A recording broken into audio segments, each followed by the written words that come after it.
Hello दोस्तों, study with जादू में आपका स्वागत है। आज है 13 नवंबर। 13 नवंबर के जितने भी इम्पोर्टेंट्स करंट अफेयर होंगे इस वीडियो में हम आपको डिस्कस करेंगे। और यह वीडियो यूपी पीसीएस प्री 2026, 72वीं बीपीएससी 2026, एमपी पीएससी 2026 और इनके साथ किसी भी एग्जाम में जिनमें करंट अफेयर्स के प्रश्न आते हैं उन सभी एग्जाम के लिए महत्वपूर्ण है। तो आइए हम इस वीडियो की शुरुआत करते हैं। आज का हमारा पहला करंट अफेयर्स जो है वह दिवस पे है। तो आज का जो दिवस इम्पोर्टेंट दिवस लिया गया है यह है 12 नवंबर। 12 नवंबर को कौन सा दिवस मनाया जाता है? तो विश्व निमोनिया दिवस। इसकी थीम क्या है? Child survival. इन्हीं दो चीज़ों पे दिवस पे प्रश्न पूछते हैं। पहला उसका डेट क्या है और उसकी थीम क्या है। तो थीम है चाइल्ड सर्वाइवल और 12 नवंबर को विश्व निमोनिया दिवस मनाया जाता है। अगला करंट अफेयर्स हमारा है पुरस्कार पे। तो पुरस्कार पे भी प्रश्न हमेशा पूछे जाते हैं एग्जाम में। तो बुकर पुरस्कार है तो यह और इम्पोर्टेंट हो जाता है क्योंकि यह हमेशा पूछा जाता है अल्टरनेट पे। तो बुकर पुरस्कार किसे मिला है तो इससे देखते हैं हम। हंगेरियन ब्रिटिश लेखक डेविड स्लाजे ने किरण को पछाड़ को अपने उपन्यास फ्लैश के लिए यह पुरस्कार जीता है। इसको थोड़ा डिटेल से देखते हैं, जिससे यह अंग्रेजी भाषी दुनिया में शीर्ष पुरस्कारों में से एक जीतने वाले पहले हंगेरियन ब्रिटिश लेखक बन गए हैं। ठीक, और विजेता के रूप में इन्हें 50,000 पाउंड जो कि $67,000 के बराबर है पुरस्कार तथा चयनित लेखकों और अनुवादकों में से प्रत्येक को 25 पाउंड पुरस्कार दिया जाएगा। 56 साल के इतिहास में 5वीं बार किरण देसाई दोहरी विजेता बनने से चूकी हैं। किरण देसाई जो कि 5वीं बार यह बनने जा रही थी, इस बार वो चूक गई। उन्होंने 2006 में द इनहेरिटेंस ऑफ लॉस के लिए इस प्रतिष्ठित पुरस्कार को अपने नाम किया था। तो इसमें 3 चीज़ें इंपॉर्टेंट हैं। पहला कि हंगेरियन ब्रिटिश लेखक थे डेविड स्लाजे, जिन्होंने अपने उपन्यास फ्लैश के लिए बुकर पुरस्कार जीता है और यह पहले हंगेरियन ब्रिटिश लेखक हैं। और एक पुस्तक का नाम है द इनहेरिटेंस ऑफ लॉस। यह किसने लिखा है? तो इसे लिखा है किरण देसाई। ठीक, ये इंपॉर्टेंट है। अगला है हमारा करंट अफेयर्स है। जल शक्ति मंत्रालय ने जल संचय जन भागीदारी 1.0 के पहल के तहत उत्कृष्ट प्रदर्शन करने वाले के लिए पुरस्कारों की घोषणा की है। ठीक, तो इसे हम डिटेल से देखते हैं। जो जल शक्ति अभियान कैच द रेन अभियान के तहत एक प्रमुख समुदाय संचालित कार्यक्रम है।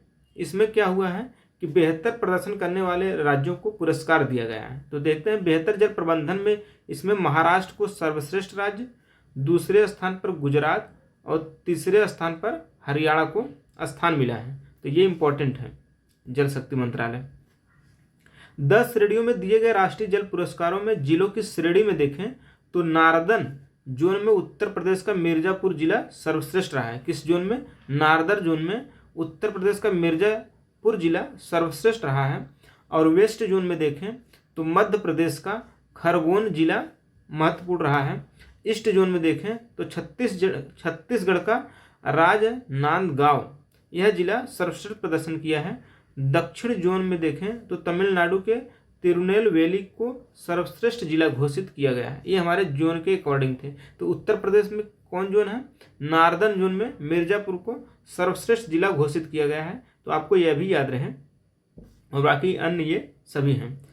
अगला इसमें इंपॉर्टेंट फैक्ट देखते हैं। सर्वाधिक जल संरचनाएं बनाने वाले कौन से राज्य हैं? तो 5.2 लाख जल संरचनाएं बनाने के लिए तेलंगाना को पहला पुरस्कार मिला है और छत्तीसगढ़ को 4.05 लाख जल संरचनाएं बनाने के लिए दूसरा पुरस्कार मिला है। राजस्थान तीसरे नंबर पर है जो कि 3.64 जल संरचनाएं बनाने के साथ तीसरे स्थान पर है। और देखते हैं यह पुरस्कार मिलेगा कब? तो यह पुरस्कार 2025 के लिए जो पुरस्कार है वह राष्ट्रपति द्वारा 6वें राष्ट्रीय जल पुरस्कार 2025 के साथ 18 नवंबर 2025 को नई दिल्ली में प्रदान किया जाएगा। तो यह पुरस्कार राष्ट्रपति के द्वारा दिया जाता है। इसमें 3 चीज़ें इंपॉर्टेंट हैं। पहले कि जल संरचनाएं बनाने वाले राज्यों का जो स्थान है वो पहला है इसमें तेलंगाना, दूसरे नंबर पर है छत्तीसगढ़, तीसरे नंबर पर है राजस्थान। और बेहतर जल प्रबंधन में सर्वश्रेष्ठ राज्यों का क्रम जो है महाराष्ट्र पहले नंबर पे है, गुजरात दूसरे नंबर पे है, हरियाणा तीसरे नंबर पे है। अगर हम जिलों की श्रेणी में देखें तो नार्दर्न जोन में उत्तर प्रदेश का मिर्जापुर, वेस्ट जोन में मध्य प्रदेश, ईस्ट जोन में छत्तीसगढ़ का राजेंद्र नावगांव और दक्षिण जोन में तमिलनाडु का तिरुनेलवेली को सर्वश्रेष्ठ जिला मिला है। तो ये इंपॉर्टेंट है। बाकी एक फैक्ट ये भी इंपॉर्टेंट है इसमें कि जो जल शक्ति अभियान है वह 1 जुलाई 2019 को शुरू किया गया था। तो स्टैटिक पोर्शन भी कभी कभी करंट अफेयर्स में हमें मिला के देखने को मिल जाते हैं, तो ये भी आप याद कर लीजिए। 1 जुलाई 2019 को जल शक्ति अभियान शुरू हुआ था।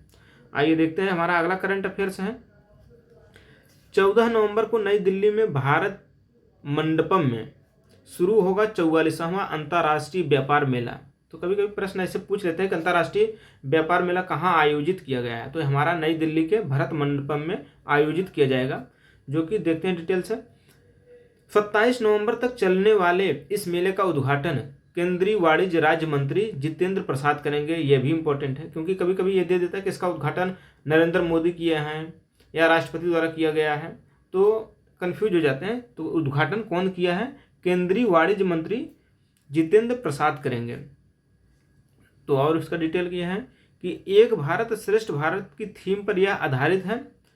इस मेले में बिहार, महाराष्ट्र, उत्तर प्रदेश, राजस्थान पार्टनर स्टेट होंगे। कौन सा स्टेट होंगे? पार्टनर स्टेट कौन कौन से होंगे? बिहार होगा, महाराष्ट्र होगा, उत्तर प्रदेश होगा और राजस्थान होगा। और झारखंड को फोकस राज्य का दर्जा दिया गया है। और इसमें एक पॉइंट ये भी है कि इस मेले में 11 देश और 31 राज्य और केंद्र शासित प्रदेश भाग ले रहे हैं। तो ये इंपॉर्टेंट है। हमारा अगला करंट अफेयर्स है। इथोपिया को 2027 में कोप 32 जलवायु शिखर सम्मेलन की मेजबानी के लिए पुष्टि की जाएगी। इसका मतलब है कि कोप 32 जो होगा वह इथोपिया में होगा।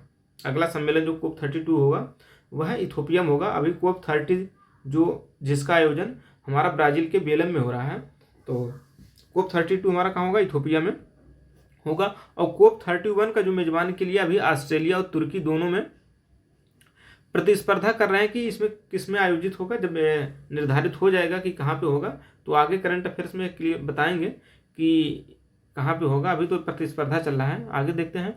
ऑस्ट्रेलिया ने प्रशांत द्वीप समूह के साथ साझेदारी में कोप 31 के लिए अपनी दावेदारी पेश की है, जिन्हें जलवायु परिवर्तन के प्रति दुनिया के सबसे संवेदनशील देशों में से एक माना जाता है। ठीक है, तो हमारा ये इंपॉर्टेंट है कि कोप 32 कहाँ पे होगा? तो इथोपिया में होगा। अगला करंट अफेयर्स है हमारा स्पोर्ट पे। स्पोर्ट पे करंट अफेयर्स आते हैं, लेकिन जो इम्पोर्टेंट होते हैं वही आते हैं। तो हम आपको इसमें जितने भी इम्पोर्टेंट स्पोर्ट्स के करंट आएंगे इसको कवर कराएंगे। तो आप निश्चिंत रहिए, बस केवल आप ये वीडियो देखते रहिए अच्छे से, तो आप एग्जाम में करंट अफेयर्स के सारे प्रश्न करने में सहज होंगे। तो आज का ये स्पोर्ट्स प्रश्न है हमारा। ऐश्वर्य प्रताप सिंह ने ISSF विश्व चैंपियनशिप में पुरुषों की 50 मीटर राइफल 3 पोजीशन में रजत पदक जीता है। तो इसमें 2 चीज़ें इंपॉर्टेंट हैं। पहली बात की राइफल 3 पोजीशन में रजत पदक जीते हैं, और यह कौन है? ऐश्वर्य प्रताप सिंह 50 मीटर में। ठीक, और यह आयोजन कहाँ पर हुआ रहा है? तो मिस्र के कायरो में इसका आयोजन किया जा रहा है। और इस खेल का जो अगला मेजबानी भारत कब करेगा? तो 2027 में भारत ISSF की मेजबानी करेगा। ऐश्वर्य ने इतना अंक हासिल कर प्रतियोगिता में चीन की युकुन लियू के बाद दूसरा स्थान हासिल किया है। ठीक है, तो इसमें स्वर्ण पदक किसको मिला है? चीन के युकुन लियू को। अगला करंट जो है हमारा, नागालैंड ने प्रत्येक जिले में एक वृद्धाश्रम स्थापित करने की योजना की घोषणा की है। तो ऐसा घोषणा करने वाला नागालैंड पहला राज्य बन गया है। तो प्रश्न ऐसे आ सकते हैं कि हाल ही में किस राज्य ने अपने प्रत्येक जिले में एक वृद्धाश्रम स्थापित करने की घोषणा की है? तो वह राज्य है नागालैंड। तो आज के हमारे इतने करंट इंपॉर्टेंट थे जिनको हम वीडियो में डिस्कस कर दिए।